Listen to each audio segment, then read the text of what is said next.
We all know that some missions in GTA could be frustrating as hell.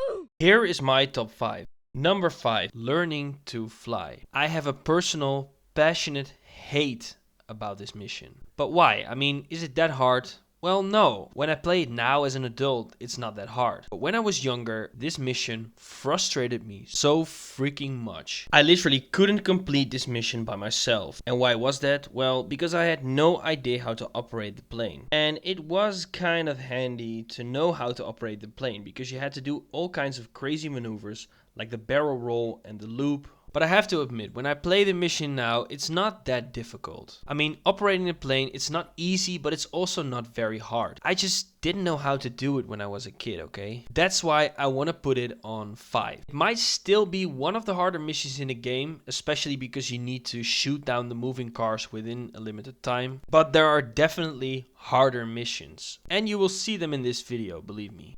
Alright, so number 4 is a classic one. And I'm not even gonna use the meme, okay? Because it's very washed. But still, this mission is pretty annoying. Even though when I replay the game now, I find it pretty easy. Because it turns out that Smoke is actually right. All you have to do is follow the damn train.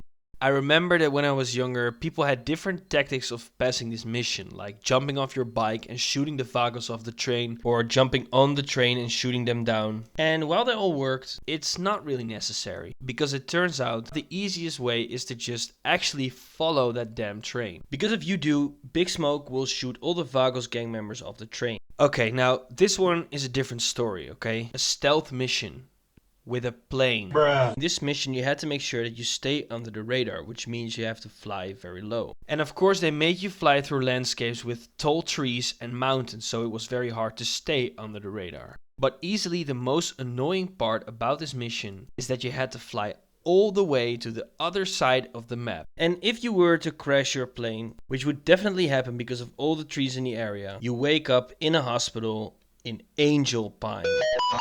I mean, look how far that is from where you have to start the mission. It's literally all the way on the other side of the map. And prayers for those who don't want to use cheats, because it's a long freaking drive. Number 2, finally a mission that is not in GTA San Andreas. Because we cannot forget about this motherfucker. And man, does this mission get on your nerves. This RC helicopter mission is infamous. And for a reason.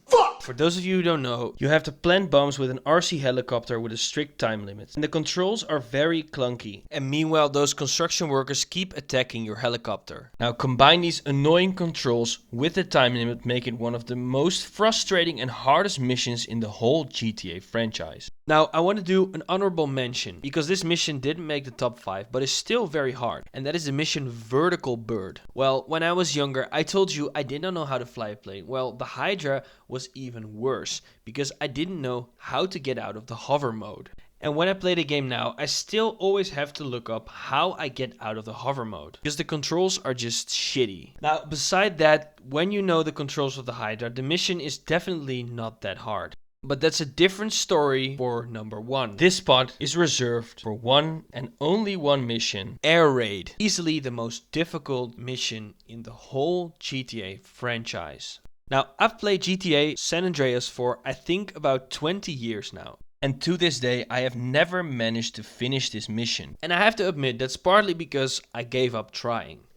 But man, are we lucky that this isn't a mandatory mission. Because if it would be, I think the game would not nearly be as popular as it is. Simply because people would not be able to pass this mission. The targets are coming out of every direction, and they are very small and they're very hard to hit. And the controls are a nightmare. Meanwhile, it's very hard to control the minigun. A recipe for frustration. Now there you have it, the 5 most annoying missions in GTA. Which one frustrated you the most? Let me know in the comments if I forgot one.